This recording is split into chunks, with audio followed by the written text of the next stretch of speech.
Hello and welcome to another episode of Dafuq Did I Just Watch? With your host as always, Kyle McLemore. This week we'll be recapping and reviewing the latest film collaboration between director Ryan Coogler and actor Michael B. Jordan. That's right, we're talking Sinners.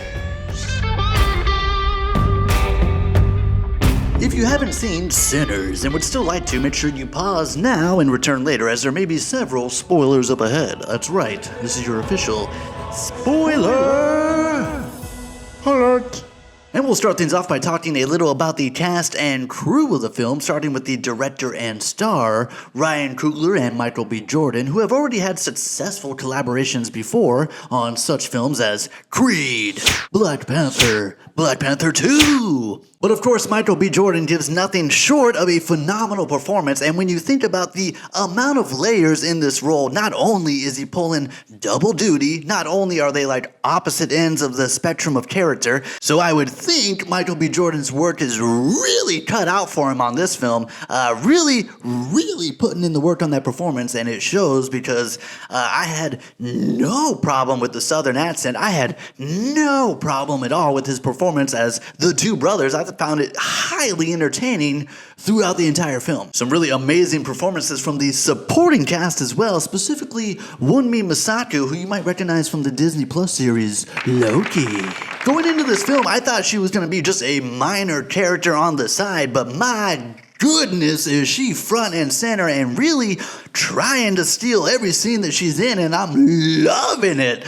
Really great performance from her, considering that I've only ever seen her from Loki, and considering I had no idea that she had such a thick British accent, and she is just rocking that southern accent, dude. What is with the Brits nailing that southern accent? Also, a phenomenal performance from Jayme Lawson, who you may recognize from The Woman King, but my goodness, not only is she lending her phenomenal singing voice, but she is stunningly beautiful. Every time she's on screen, it's like I'm being blinded by the sun.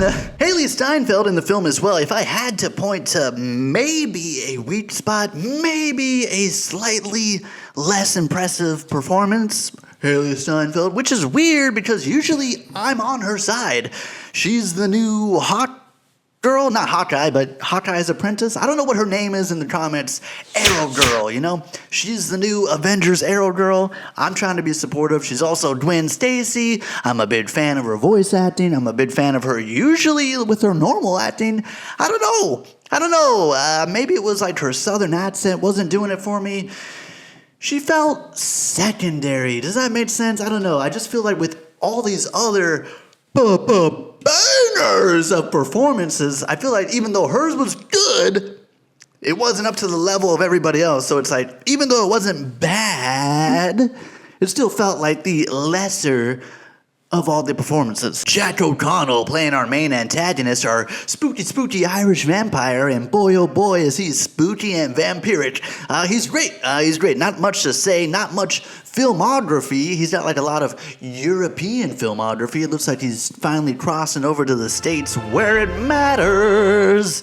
Just kidding. But he's fine. He's doing a great job as evil Irish vampire. And special shout out Delroy Lindo making an appearance in the film, and he is great, man, playing like an old, he's in his 70s and still giving amazing performances like this. The dude hasn't stopped working once for decades, man. So of course he would be great in this as like an old harmonica playing blues player, dude. It's amazing. And last but certainly not least, Miles Caton, dude, making his acting debut in this film. Dude's never acted.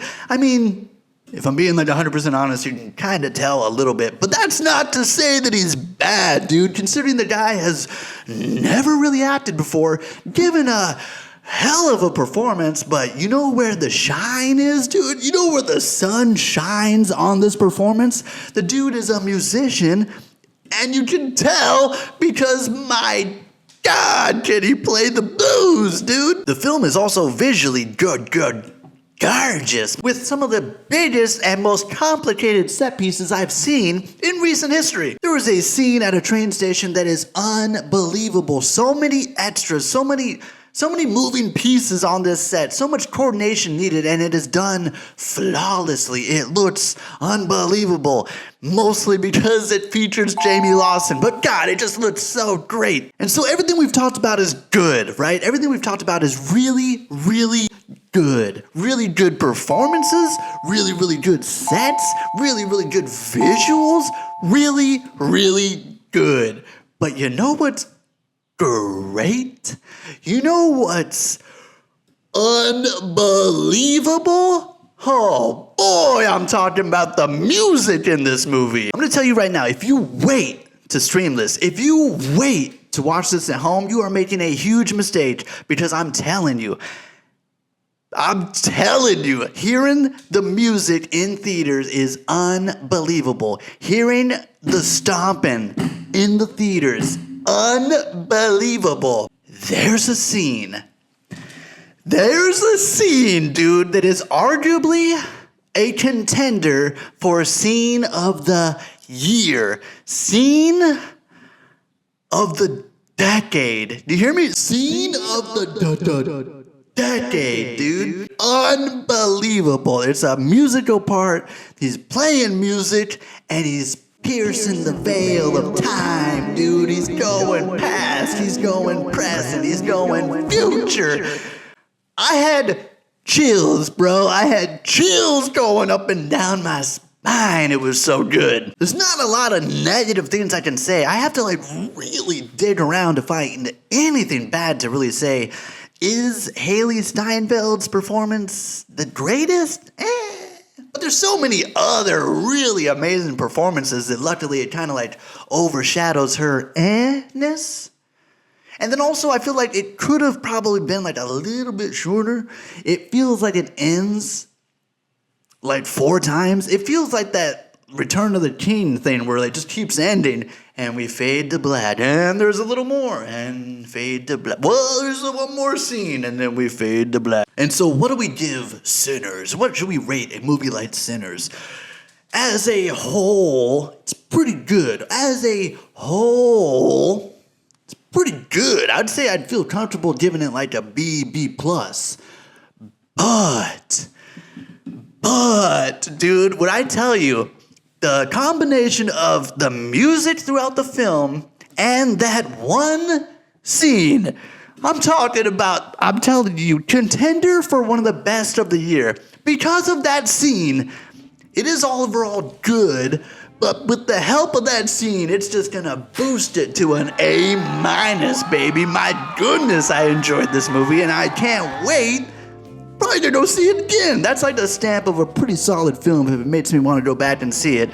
I'll go see it again just for that scene, dude. I'm telling you, it's good. If you felt differently about Sinners, make sure you comment down below. And if you haven't already, make sure you hit that like and subscribe button, as it's much appreciated. I'm your host, as always, Kyle McLemore, and we'll see you next time at the movies.